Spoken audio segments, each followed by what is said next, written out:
The secret of the greatness of nations is submitting to the corporate call, submitting to its corporate call. Deuteronomy chapter 26, verse 19. When a nation begins to submit to its corporate call, it begins to rise.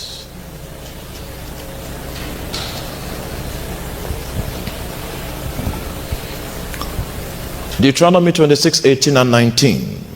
And the Lord had avouched thee this day to be his peculiar people, as he had promised thee, that thou shouldest keep all his commandments, and to make thee high above all nations which he had made. So in compliance with God's commandments is their lifting as a nation. Are you there? When they begin to comply with all of the ideals of their corporate purpose, then God will occasion circumstances and situations to open the door for the lifting of that nation. Are you there? Now, so we have a few other scriptures which you can find. Then you begin to hear how that righteousness exalts a nation, and sin is a reproach to any people. Sin can bring any people group down. It can bring Jamaicans down, it can bring Ghanaians down, it can bring Nigerians down, it can bring Liberians down. But when a nation begins to incline towards its corporate identity as ordained by God, then it begins to rise. And that's why those days in Israel, you never become king until you know the essence of the nation. There is a school that would be kings, people that have the bloodline to become kings. There's an education that they go through, so that you understand the foundations upon which the nations are established. But I've taken my time to watch politicians in Africa, and you find out that the average politician doesn't know the reason why the nation exists. Meanwhile, he's on the campaigns. He's busy. He's preoccupied. He's spending money. But he doesn't know the purpose that is over the territory that he wants to rule. When there are clueless people like that that are brought into rulership and governance, it is easy for such individuals to become manipulated by the enemy. Whenever you see all the symptoms of self-centeredness, symptoms of corruption, just know that there is a hijack that has taken place. And the intercessors will need to rise. That okay, the baton is in the wrong hand, so that this wrong person will not wound this nation. The intercessors will need to rise and provide a buffer. Let something rise that will fight the man, so that he will be preoccupied with that fight for 4 years. Then he will leave the nation alone. The most important people that you'll find hidden in territories are intercessors. We can stir up trouble around kings, and then they will fight for 3 years and then realize, wait, I've just been fighting. Okay. The reason is because the baton is in the wrong hands. An intercessor must know how to read the temperature of the nation, know when it's time to fight, when it's time to make war, when it's time to resist. And it's not only demons we resist. If you are still with me, say amen. We also know seasons where we need to stand as covering, because God's man has entered. He has God's idea for the land. The policies the person is passing out and doling out are policies that are in keeping with God's agenda for the corporate persona. The intercessors are supposed to take the readings and then know which orientation to sustain. But I tell you, America, you've never been this favored like now.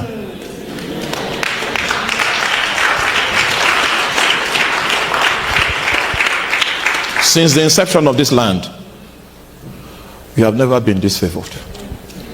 And I speak in parables. May the Lord help us in the name of Jesus Christ.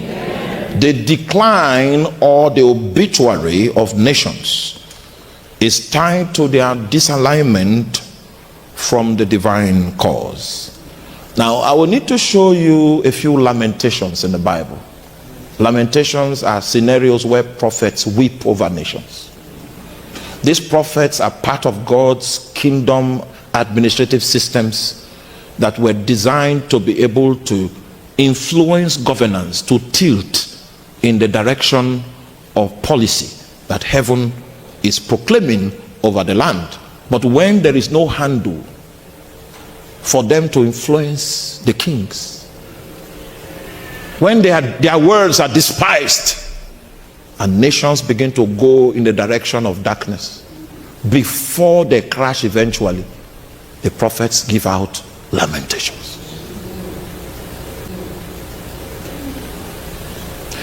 I've heard the sound of several prophets in several nations. They are supposed to be giving lamentations now, but they are still there doing parties and dancing. That is a proof that God has no man in the realm. As a prophet, you are not always positive. You are not always blessing. Sometimes you fight. And sometimes you even curse.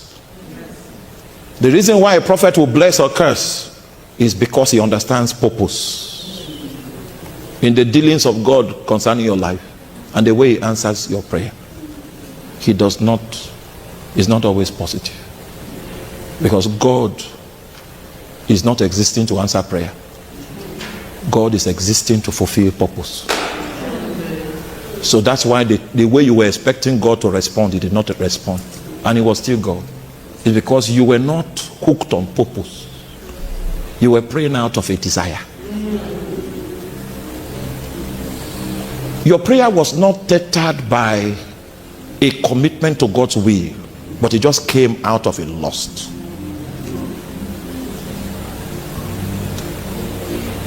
Are you there? So there were times where prophets lamented over the obituary of nations. Come with me, come with me. Come with me. Let us start with the book of Lamentations itself. In Lamentation chapter 1, whenever prophets want to lament, they begin to ask questions. How doth a city sit solitary that was full of people? This is a question. How is she become as a widow, she that was great among the nations, and the princes among the provinces? How is she become a tributary? She weepeth sore in the night, and her tears on her cheeks. You see, this is a corporate persona. I hope you can see it. Among her lovers, she had none to comfort her. All her friends have dealt treacherously with her. They have become her enemies. Then he speaks of Judah. Corporate. Are you there? Judah is gone into captivity because of affliction, and because of great servitude she dwelleth among the heathen. She findeth no rest. All her persecutors overtook her between the straits. The ways of Zion do mourn, because none come to the solemn feast. All her gates are desolate. Her priests sigh, her virgins are afflicted. She is in bitterness. Her adversaries are the chief. Her enemies prosper. For the Lord has afflicted her for the multitude of her transgressions.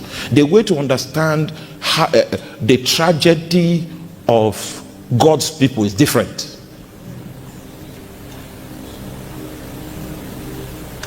So you begin to hear the lamentation of prophets. If you are a prophet, your tone over territories should change as the people's civilization changes. But if you are always saying, you shall prosper, because maybe you want people to like you. A call to be prophetic is a call to line up with God. And you are saying what God is saying. And most of the time it will not be good. And so you are going to be rejected. You are going to be stoned. In some cases you'll be killed. That is the implication of being God's spokesman. Don't expect a walk in the park if you want to be God's spokesman over territories, because you are speaking from the standpoint of an understanding of the essence of the corporate persona. Let me show you Isaiah. He was one of those men that lamented over Israel. In Isaiah chapter 1 verse 21, he comes again with questions.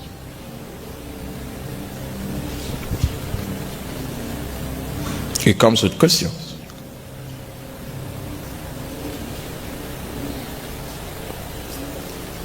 He comes with questions. Isaiah 1 verse 21. What is the question? How is the beautiful city, the faithful city, become unhallowed? It's a lamentation. It was full of judgment and righteousness lodged in it, but now what? Murderers. Then he gives us a parable. He said the silver is become dross, and the wine is mixed with water. Thy princes are rebellious and companions of thieves. Everyone loveth gifts, followeth after rewards. They judge not the fatherless, neither doth the cause of the widow come unto them. I'm going to stop there.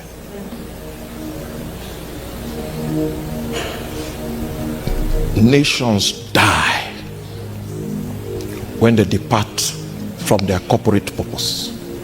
And prophets in those days, in the days of the Old Testament, were intercessors, and they had eyes and instruments with which to judge, to see the delicate balance upon which nations reside, and the things that shift when emphasis begins to shift according to policies that do not derive from heaven. They cry.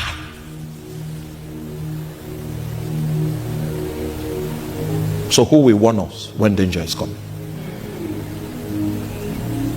Who will lament when we begin to die from our inside?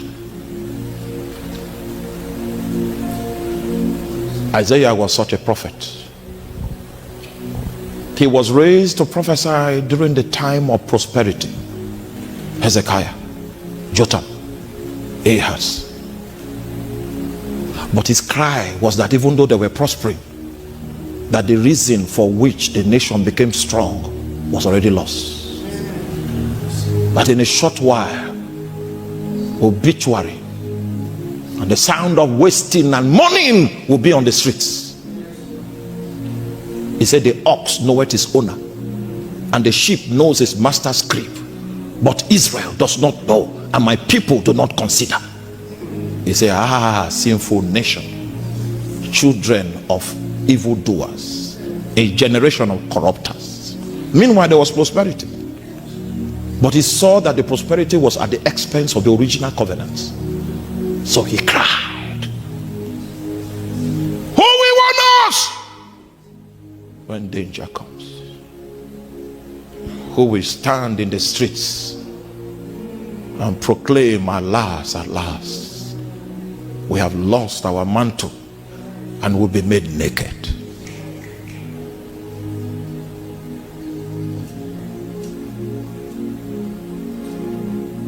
people will cry. If you know this, you will know how intercession will flow out of you. When you read the news in Liberia and you see where the nation is going. You know it has strayed. Meanwhile, if the nation is dying, the politicians will still be jubilating that we won the election. We won election. What are you coming to preside over? A nation without an identity in the spirit.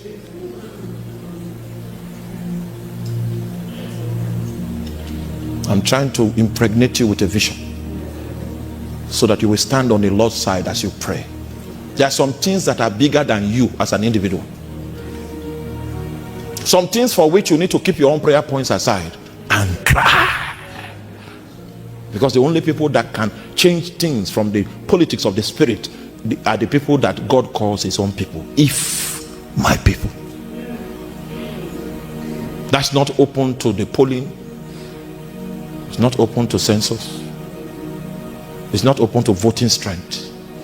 But if my people that are called by my name will humble themselves and pray, seek my face, and turn from their wicked ways. The alignment they want to see in the nation, it must first take place in their lives.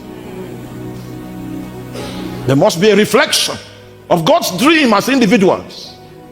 Then he can look at them and judge the nation. He can look at them as a yardstick and bring tempest, bring judgment, so that he can recover the nation back to himself. His people are the strongest influence that he has among the nations. So you will see prophets lament. You will see them cry. They say, how does a faithful nation, how is it that a faithful nation has become a harlot? Was faithful to Jehovah, had only one God, but today there are multiple gods. High places have been erected to deities of darkness and death. A new spiritual language is spoken which is not Jehovah. He said, how is it that a faithful nation becomes what? A harlot. Don't change the progression. Go back.